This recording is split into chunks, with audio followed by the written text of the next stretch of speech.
Nobody leaves here saying I didn't have to work hard. And what's created about that too is like, they then only want to be with other people who also want to work hard. But they understand that it's not just because we're all driving towards the relentless pursuit of cash.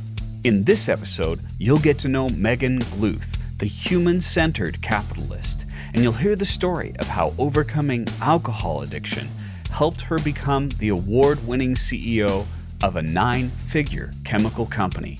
I'm Dave Crenshaw, and this is My Success Show. Welcome back, friends, to the Dave Crenshaw Success Show. This is where I speak to some of the most successful people I've met in my life's journey, and I'm looking for universal principles of success that can help both you and my family succeed. If it's your first time here, by way of introduction, I'm a best-selling author. I speak around the world of Fortune 500 companies, and I've taught millions of people how to be successful through my online courses, in particular, my time management courses on LinkedIn Learning. But with this show, I wanted to do something a little different. I was thinking about how I could help my children, and I thought I could interview people that I know and learn how they became successful, and I thought you'd enjoy learning along with them. In particular, I'm looking to speak to people who have multifaceted success in many areas of their lives. So not just career or financial success, but they have fun and they enjoy life and they have a well-rounded approach to life.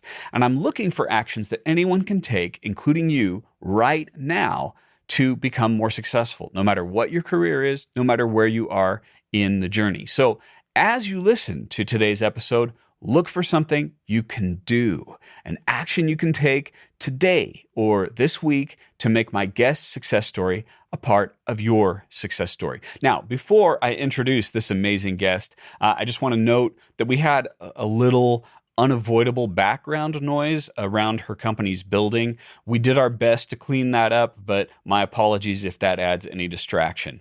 Now, on to my special guest. Megan Gluth is the owner and CEO of Catalynt, a leading US-based chemical distributor. Known for her energetic leadership, Meg combines a creative vision with a pragmatic approach rooted in her background as an attorney. She's also the winner of the prestigious Ernst & Young Entrepreneur of the Year award. Her commitment to excellence is evident through her extensive board and committee service. Meg enjoys the outdoors, yoga, and her roles as wife, mother, daughter, sister, and friend. Meg, welcome to the show today. Thanks so much, Dave. It's good to be here. And where are you located today? I'm just north of Seattle, Washington today. Nice. It's such a beautiful area. How long have you lived there? I've lived here for a little over 10 years. I think it's about 12 or 13 years now. Oh, that's great. Well, you have accomplished so much in your career, and you've had such an influence in people's lives. And when I saw your bio and what you had accomplished, I really was excited that you agreed to be on the show. So thank you for doing that. Yeah, thanks for having me. I'm looking forward to it. Yeah. So I like to ask every guest, Megan, the same question at the beginning. And it's the question that kids get asked at a very early age, which is, what did you want to be when you grew up? And when you were, let's say, in your teens, what was your answer to that question? You know, originally, I think I wanted to just be an adult, to be honest. Like I craved freedom in a way that I think young people do. You're 16 years old and that's what you crave. I had this view of adulthood being something where like you had this reckless ability to kind of do whatever you wanted to do. So initially I wanted that. I didn't think in terms of career. I thought a lot in terms of the way I wanted to feel, frankly. But eventually I thought I would go into a career in the sciences. I really thought I would be like a nurse midwife or something like that. I really thought that would sit well with me. And I thought that until about 20 minutes into an organic chemistry class in college. And then I realized that's not my gifting. So things had to sort of rearrange a little bit. So let's talk for a second about that desire for freedom. What was it about that was appealing to you? Did you feel like you had a lack of freedom? What was causing that? I think that, I haven't had every child's experience, but I think that part of my life story is probably really normal. Just this desire to be taller, to be older, to be adult, to be, sort of unrestricted by the rules and parameters of childhood. But running alongside that, I also have this upbringing and this childhood that starts in this place of, I mean, we were poor. We were below the poverty line. We were on food stamps. We had a lot of struggle both in our family and also in a lot of the families around me, which is not atypical when you grow up in a sort of a rural, small community. There's a lot of that for people who are dependent. Where was it that you grew up? I grew up in a small town in Iowa, in Northeast Iowa. And so I grew up in a place where, God, there's so many wonderful things about it. It's an awesome place to be from. It's also a really difficult place to be from because there's a lot of, like I said, struggle, like people who live off the whims of agriculture and things like that. It creates like just sort of a different kind of nervousness and anxiety. And so I think I felt that if I could just be not there, that things would be better. Because there's a lot of like difficulty in that. There's a lot of struggle. There's a lot of trauma. There's a lot of hardship. And so I wanted freedom in a way that I defined maybe more as like escape. Anywhere but here. Anything but this. Yeah. That's really interesting because I think there's a choice that a lot of people have when they're in a situation like that. One is you do what you know, and the other is that you want to do something different than what you know. And clearly you took that second path. So when you started to form opinions about how you could leave that, what options came to mind? Like you said, you took organic chemistry. Where did you go to college? Well, I started at a small college also in Northeast Iowa. And the thing is that I talk about this like I had this clear vision for I want freedom and I want, to do better and I'm going to go, study the sciences and I'm going to do this. But it wasn't like that, Dave. Like I wasn't dealing with any kind of emotional work around my childhood, my upbringing, the environment I was in. None of that. I did none of that. And so what I was majoring in first and foremost was avoidance. I spent a lot of time drinking excessively. I spent a lot of time being sort of irresponsible around that. My drinking didn't start off as alcoholism. My drinking started off as just your standard, like, I'm going to party instead of go to work. And then I don't hold a job and then I don't pay my bills and then I get evicted. That creates a thing, Dave. That creates an energy around your life. And so that's what I was doing. And I was doing some of that while I was in college. My grades were fine coming out of high school. I got into college, but I was not there very long before they kicked me out because academic probation is not a sustainable life path. And it's not something that you're going to be allowed to do endlessly. And so I own that. That's a huge part of my story and one that I'm super honest about, particularly with young people. Well, I really appreciate your candor. Thank you for sharing that with us.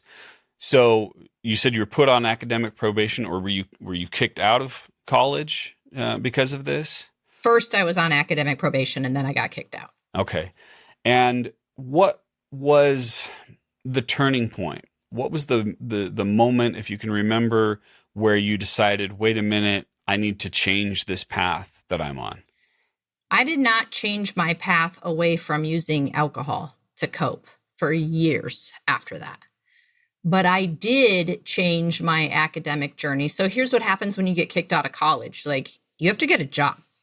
I don't have a rich uncle, Dave. I didn't have parents who could like fund that journey through my youth. Like, I had to get a job and I had to pay bills and I had to figure out how to stay in an apartment and pay the rent.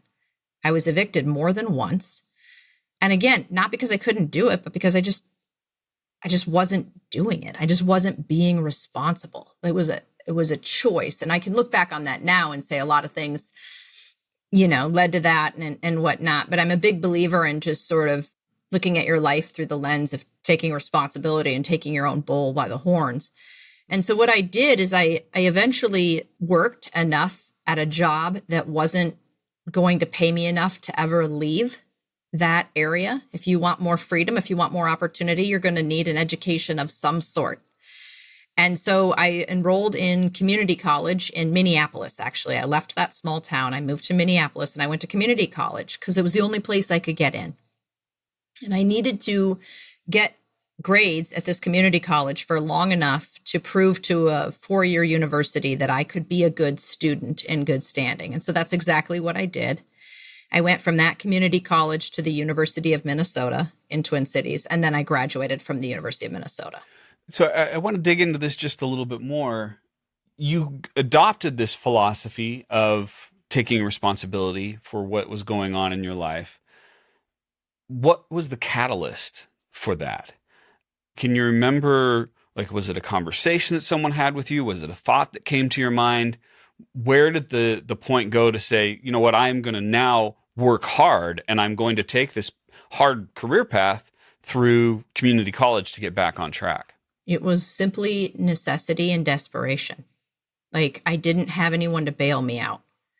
And this is why sometimes it's dangerous for us to be separated from the consequences of our choices, and for people to provide like a mattress at rock bottom. Like, it's not rock bottom if there are no rocks, Dave. Like, I needed to be in a place of being desperate and saying, okay, I can't get out of this community. I can't have the life that I want unless I'm willing to do hard things, i.e., go to community college, start all over, take out loans, get a job, get a second job. Like, I had to do things in order to make this happen. And it really was just the necessity, the desire to not live like I was living.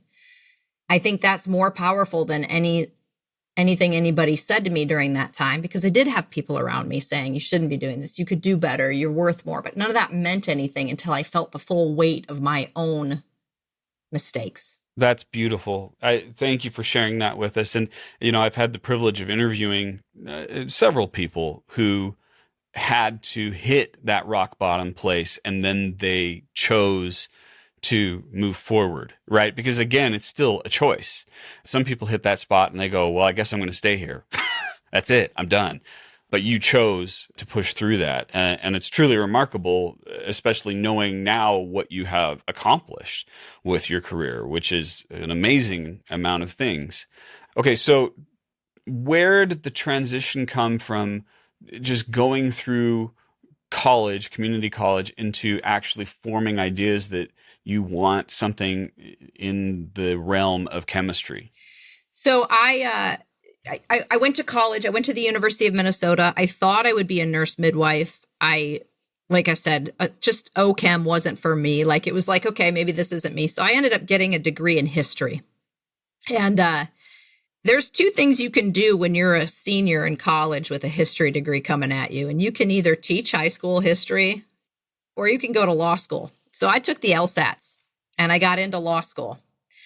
And I thought this will be cool because I really like to learn. I learn in my free time. I'm a person who, if you see me on a beach, I'm going to read a biography or something like that. Or do a crossword puzzle. I like to be challenged. And so it wasn't a stretch for me to want a legal education. I liked that. I liked the challenge of it. I got there and I got accepted. And 2 weeks before law school, I was trying to shape up my financial aid package. And again, I cannot stress like the lack of like resources I had to make this happen. And I didn't have enough of the standard financial aid package. I needed some private loans to go on top of it. And I didn't have a credit score, as you might imagine, that would sustain me being the sole borrower on a private loan. And I didn't have anybody that I knew in my family that could co-sign for me. So my friend's dad co-signed on my law school loans for me. And to give everybody an enormity of that, like, I borrowed over $100,000 for this education. And this man co-signed on my loans. And in so doing, he changed my life. Like, it left an indelible impression on me about what you do when you yourself are in a place of having arrived, so to speak, and come through your trials. As I'm listening to this, I'm just thinking about my own experience. And there were a couple of moments where someone who had more resources than me helped me. They didn't give me a hand out, but they did give me the opportunity to make the money to give back to them. And I feel like that's really profound when you have a moment like that. That's right. I'm assuming you were eventually able to pay him back for that. Yes, I was. And that's its own feeling to be able to pay. I mean, I didn't pay him back. He co-signed on the loans. I paid the loans off. And then I sent a thank you note. You know what I mean? And how do you write that thank you note? Like, hey, thanks. You changed the entire course of my life by co-signing on a loan for a kid that didn't have a really good demonstrated track record of financial responsibility. Like, it was amazing. But yeah. Yeah, that was a risk. 100%. He didn't give you money directly, but he sure put his money on the line. And I think that takes guts. And I also think that takes insight and vision to see you as you would become because of this. That's right. Oh, that's amazing. Okay, so you went through law school. So that was your initial path. Talk to me about like the early days of going to law school. I mean, that's a very difficult thing to become an attorney.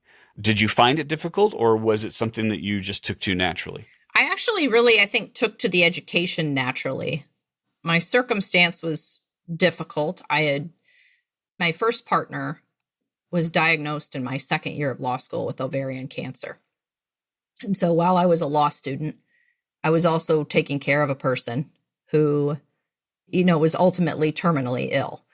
And I think that experience, obviously it changed me, but I can look back on that now. We're a long ways past this, right? And so I can look back on that now and see the richness that gave me as a human being. You get this sorting hat when a person is terminally ill around you. It's like, sorry, my kid is really into Harry Potter. So it's like, there's this sorting hat, right? You get these things that like, you look at like, this is important, this is not, this is important, this is not. So a lot of the drama in law school, like didn't hit me. The whole, like, where's my ranking? Like, am I better than my colleague at this class? What number am I going to graduate in the class? Like, none of that mattered to me, Dave. Like, I just knew I needed to get through law school. I needed to do it. I needed to get it done, and I needed to get out and earn money. Like, that was what needed to happen. And I was singularly focused on doing that, and also never missing a chemotherapy appointment, never missing a surgery, and everything else was just sort of, I couldn't tend to it. And that ended up giving me some really cool skills for later on, because you need that in business too, to be honest. Can you talk to us a little bit about how the skills of dealing with that have helped you in business? So I think business offers opportunities for things to be like for petty things to come at you sometimes, right? And I don't mean to suggest that people and their problems are petty or that business problems are petty, but like some things aren't mission critical. And a really effective leader knows what is and is not.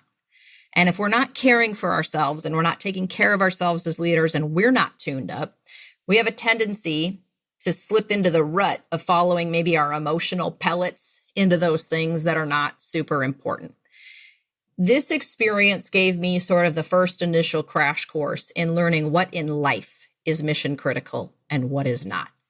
And when you have that sorted out, you tend to be a little bit more relaxed about some of like you truly don't sweat some of the small stuff. So again, back to the law school example, I have friends that were checking at the end of every semester. Where am I in the class rank? What number did I graduate? Dave, honest to God, I have zero idea what number I was in my law school class. But I will tell you this, I graduated law school in 2008.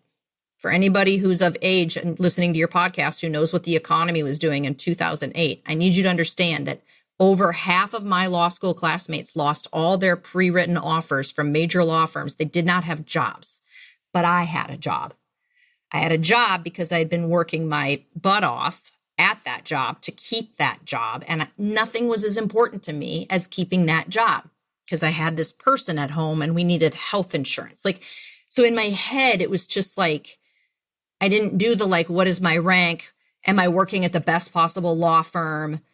What's she doing? Just like, none of that mattered to me. I was going to keep this job. And it ended up being like just an amazingly valuable life lesson for me. Thank you for sharing that. What I'm hearing is prioritization. And when you experience true life and death things, Megan, I've dealt with some pretty significant mental health struggles in my life that were life-threatening. And when you work through those, you do start to become aware of, I can't believe I've been spending my time doing this or that.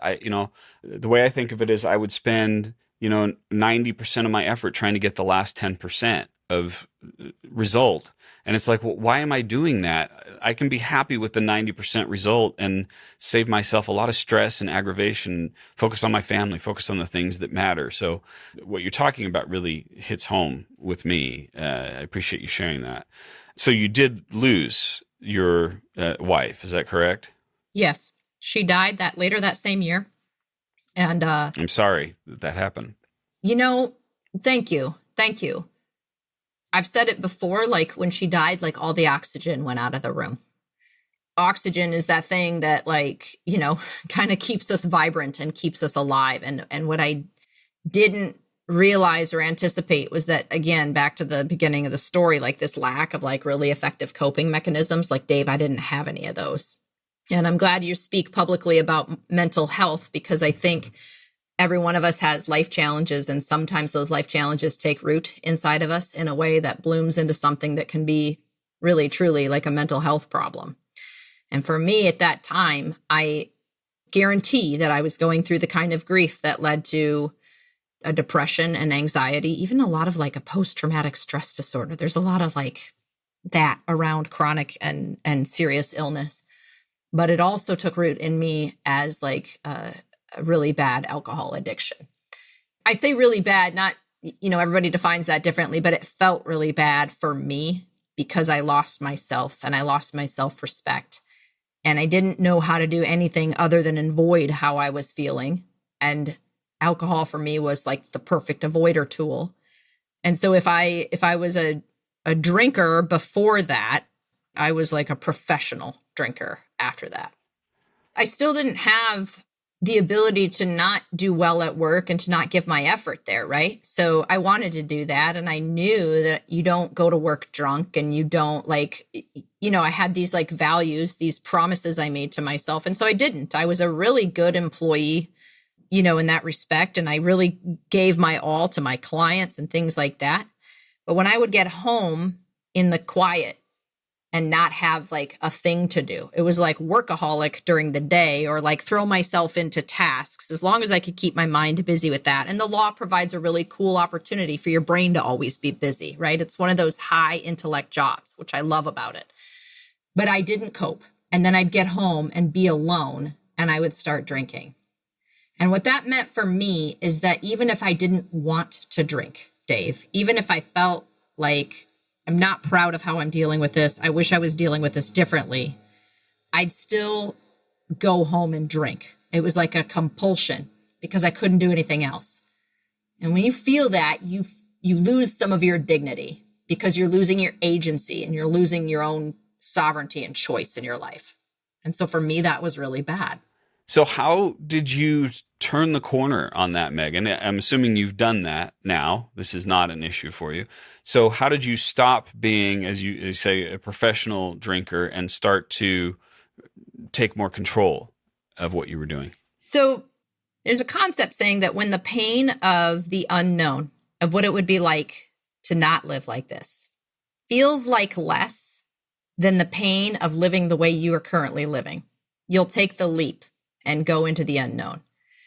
So the pain of what I was currently living in that spot, again, I'm not losing jobs. I'm not being arrested. I'm not like, all the things that people think they have to be at in order to stop drinking. Like, I wasn't there. And I like to share that because I think a lot of people wake up feeling like total crap every day about themselves, and they've lost their dignity, and they don't know that that's enough.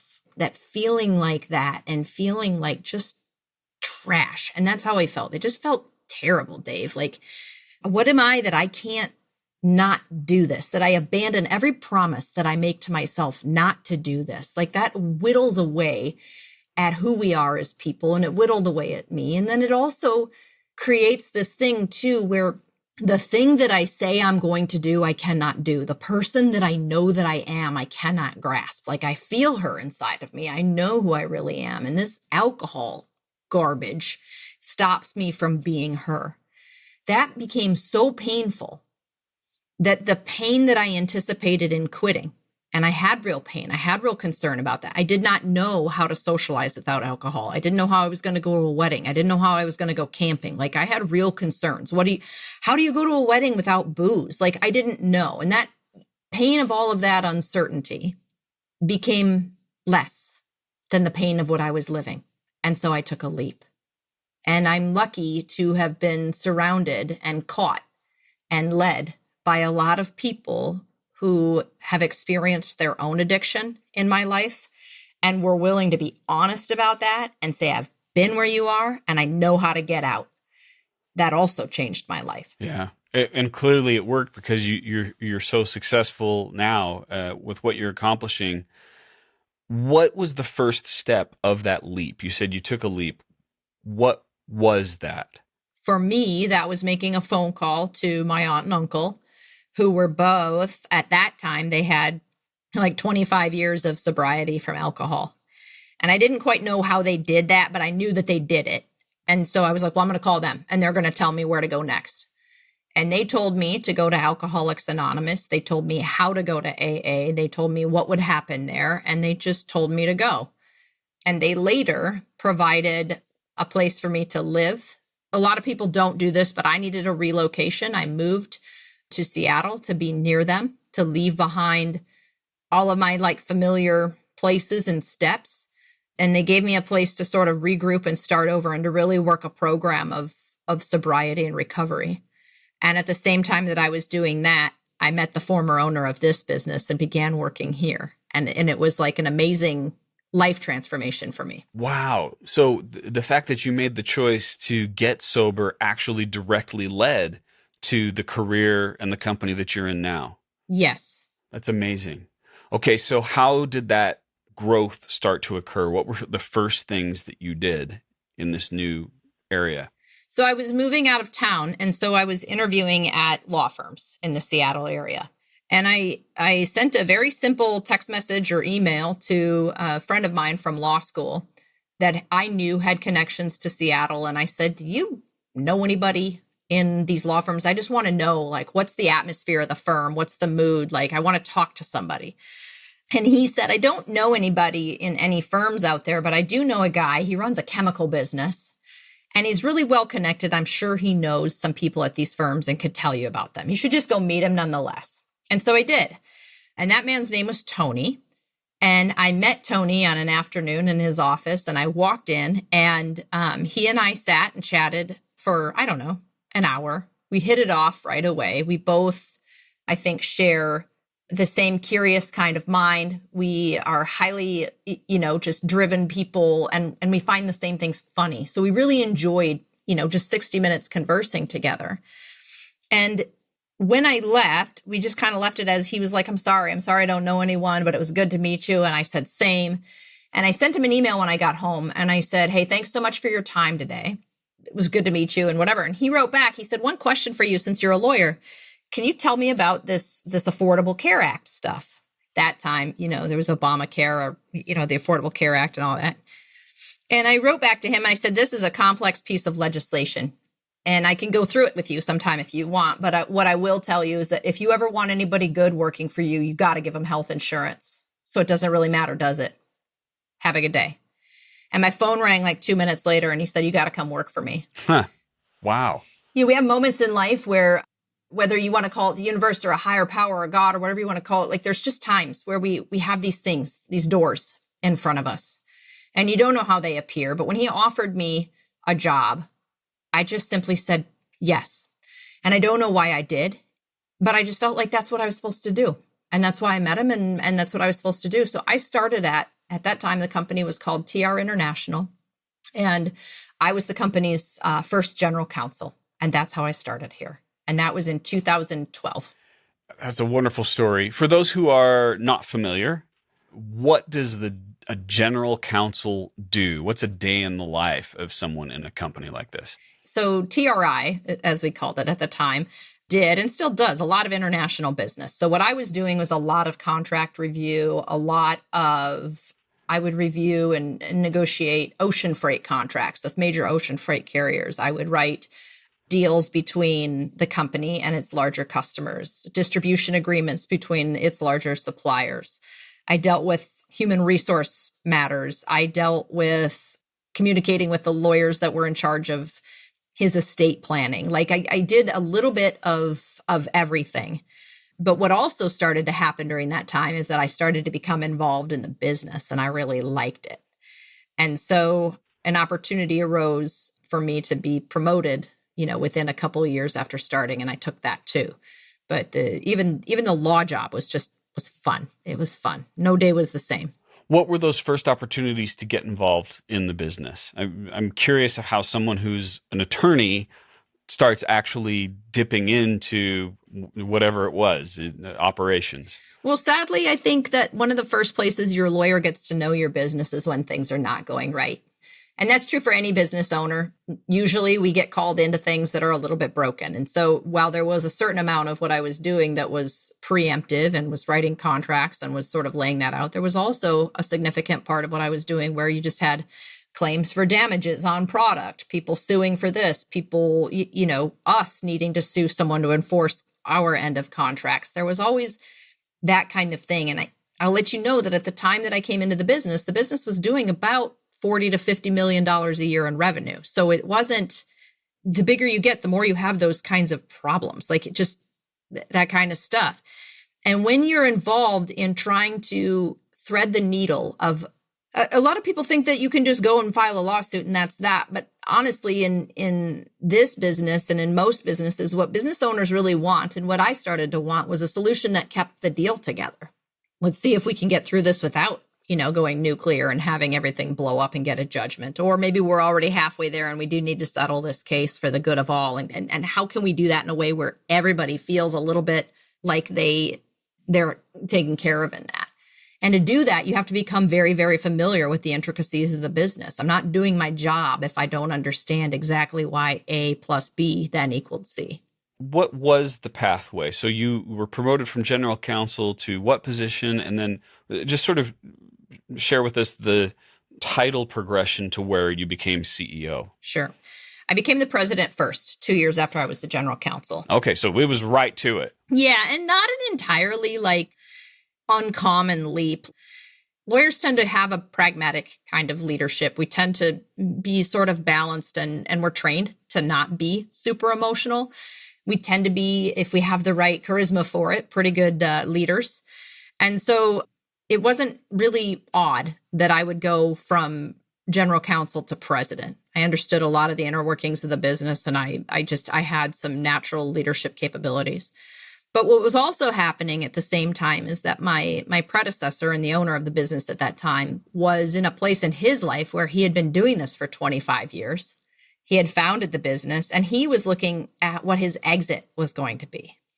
And so as I'm coming up in my career, he's kind of in a place where he's hoping to scale back and not do as much. And so just a couple of years after I was the president, I became the CEO. And that was because I had demonstrated the ability to lead the business and he had found someone in whom he could place his confidence so that he could step back. How have you been successful in developing people's confidence in you? Even from the fact that someone co-signed on your loan and then that you immediately got this job for general counsel and then you got trusted. Do you think this is coming from that people see that you are that trustworthy? I think that for me, my authenticity is a big plus.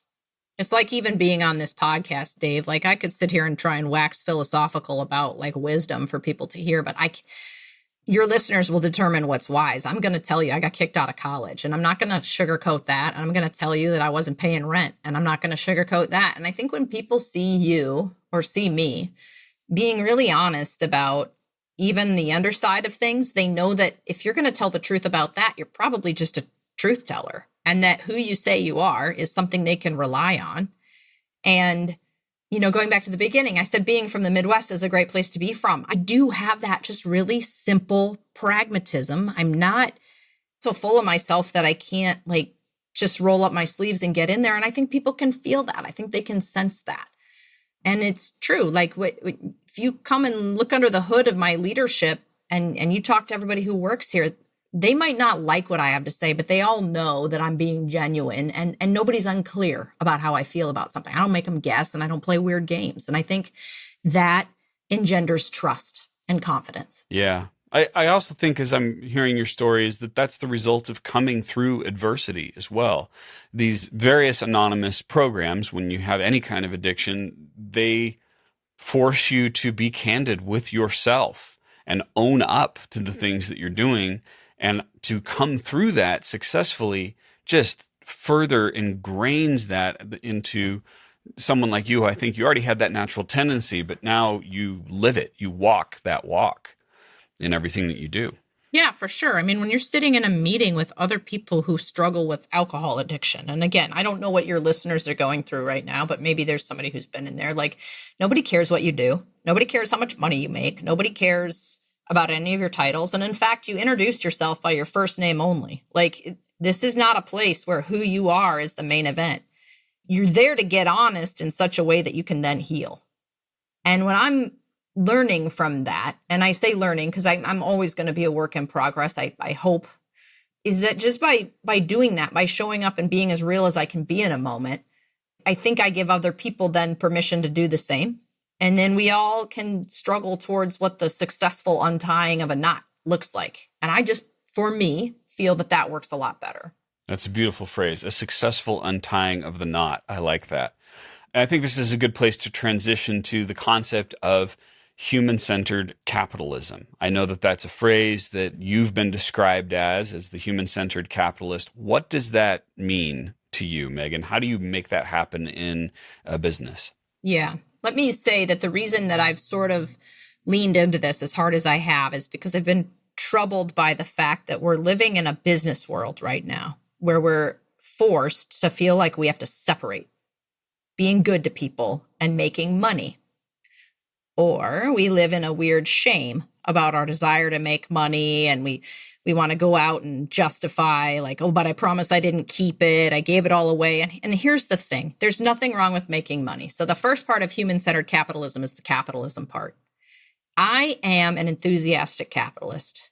I run a for-profit enterprise, and the single measure of its success is whether it's profitable or not.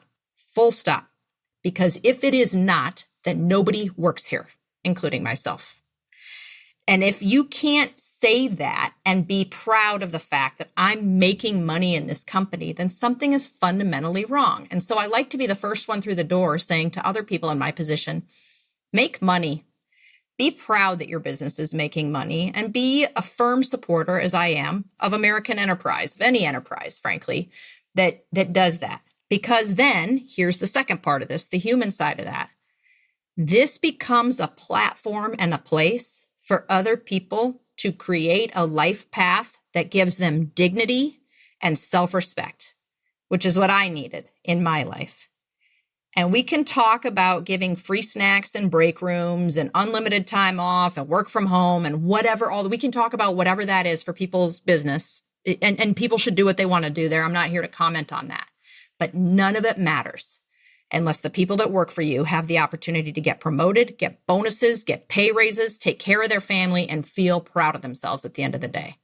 And being human-centered means that you care about that. You care about the uplift of them, because when you lift them up and you give them a place to lift themselves up, that affects their families, their communities, and our whole entire world. And we cannot back away from the fact that we're doing a good deed when we do that. I love everything you just said. You know, my background when I first started, Megan, was in coaching entrepreneurs. And I would tell them, and not just tell them, but I would see that in general, entrepreneurs are actually very caring people. They want people to succeed. They want their employees to be happy and their families to do well. And I completely agree with you that when businesses are successful with that mindset, you can change the world. You can change the community. And it's a very noble thing to build these businesses. But what I love about this, Megan, is that you told your story and now we have context for it. We understand why you are compassionate because you needed compassion. not just from other people, but you needed to have it for yourself. Therefore, you understand this business is a vehicle to make that happen in the world. That's right. How do you do that specifically on a day-to-day basis? So profit first. How are you weaving in the mindset of we're helping people as you're making a profit? Can you just give us a couple of practical examples of that? Yeah. So the first thing that happens here is I'm not going to lie to these people. The first thing you do to engender a workforce that has dignity is to treat them like dignified people. So I said earlier, everybody knows where I stand on something. We kind of laugh about it. Like nobody's confused about what Meg thinks. I don't do that in a mean, angry way. Anytime my ego is out of check, that's a check engine light for me. It has nothing to do with them. And maybe I need a minute. I just will deliver. This didn't go like it needed to go and we need to fix it. Like it's all we need to say. And I trust that we're going to do this. And I get in the ring with them and when we figure it out. So the first thing is bringing that level of authenticity to the business. And so that people feel like they have a leader that I definitely have an agenda, Dave. I definitely have a mandate. This isn't a democracy here. I'm running the show, but I do so in a way that says I respect you enough and I respect your intelligence that we're not going to play weird games about it. Second thing I say is that in that I can do anything with your truth. And so in this business, what that has meant is that when an employee is consistently making mistakes, and I know that we're struggling with something, instead of like dancing around it, I might just say, you have an addiction? Is there a problem? What are we going to do about that? I had an employee who had a stroke. I could have sat there and we could have done the whole thing about like how many days of PTO you got to fill out FMLA and da-da-da-da-da. But I didn't do that, Dave, because I didn't want her to lose her health insurance. I didn't want that to get weird because she was a single mom with 2 kids. So what I said is, we're not going to be looking after that. And maybe I lost a little money on her. Maybe I didn't. I don't know. But the point was, it was the right thing to do, to say this place is going to be here when you come back. And when she came back, she didn't have all this baggage of having had to worry about all of that kind of stuff. She could come here and put her effort into the team and work. We've had employees that have tragically lost family members and there wasn't money for a funeral. We just paid for that funeral because we can, because we're a profitable business. And because sometimes diverting those profits to do something like that means that that employee isn't worrying about the fact that they and their brothers are putting, ungodly amounts of money on a credit card they can't pay off. We can do little things like that. Do you know what employees who have that experience do? They do 2 things. Number 1, they work really hard for the enterprise because they know, and we tell them, you're doing this so the next time this needs to happen for a teammate of yours, we got the money for that too. And they want to be a part of that. And the second thing is they go and they have that spirit of generosity and that way they were treated, and that goes out in the rest of their lives. I hear about it all the time. We have a rule at this company that you can use a company credit card if you're in line at the grocery store and the person in front of you can't figure out how to pay the rest of that bill. And I'm not talking about the stories I hear are literally elderly people on fixed incomes who are told they got to put 3 things back because they can't afford it. Well, my employees know that they should whip out a company credit card and just handle that. But they also know, Dave, that the reason they work hard here is so that we can do things like that. We link those things together. And it creates a group of people who start to want their own success because they like the feeling of raises and promotions and bonuses, and that makes them feel good. But then people who feel good do good, and they're going and they're doing good. And we've just made it our culture, and it's not fake. It's authentic because it starts because we treat them like that. They treat each other like that. And then we all treat the world like that. And it's been very organic and very, very cool. All the while dodging all of the conversations about, whether we have a nap room or not. We don't have a nap room. We work. You know what I mean? Yeah. Those silly little things that we check a box, or we're almost virtue signaling, we're a good company because we provided a foosball table.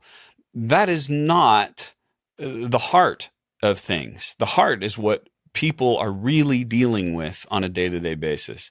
I'm over here nodding my head because we agree here.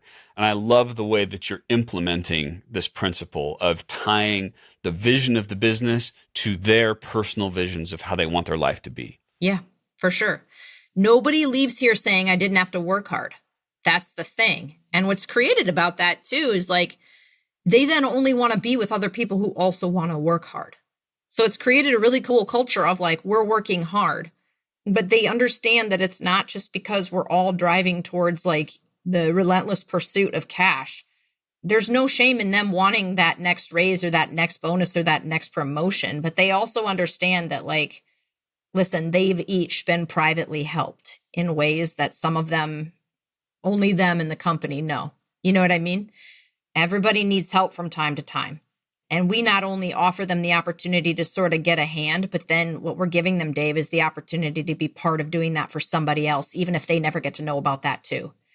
And that is back to what you were saying, like not a handout necessarily. Like that's a different thing. That's a hand up, and it gives them opportunity to give back at the same time. And it works for us. Yeah.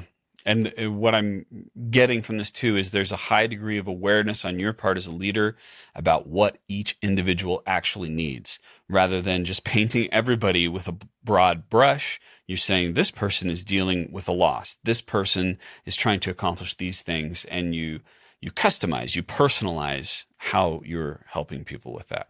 I'm going to use that to transition to a question about you. How are you taking care of you? How are you having fun and making sure that you're getting rewarded as you go through this journey as a CEO? It's a great question.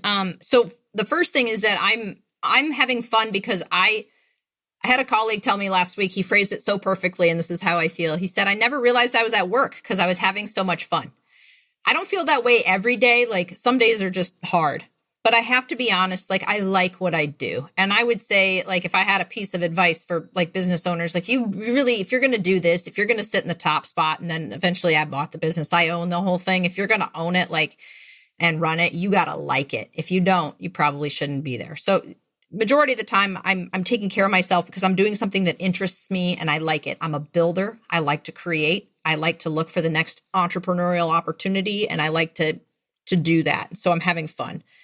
I teach yoga.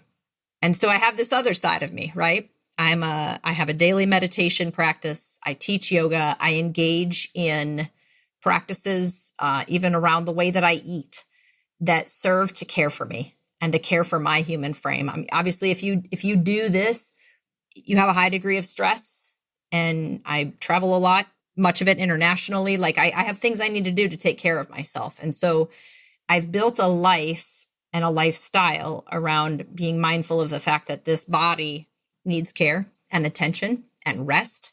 And the same is true for my brain. And so I do prioritize practices. For me, that happens to be meditation and yoga as my two primary practices that sort of feed that and nourish that.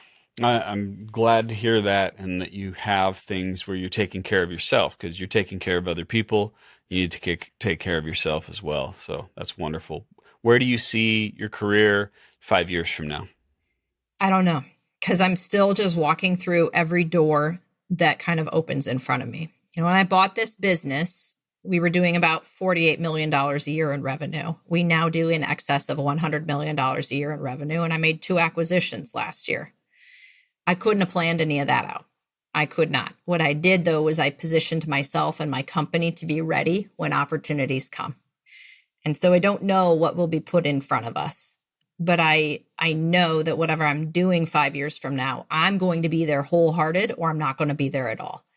And I plan on being here. So I'm going to be doing whatever it is wholeheartedly. That's wonderful. I love everything that you've shared with us, Megan.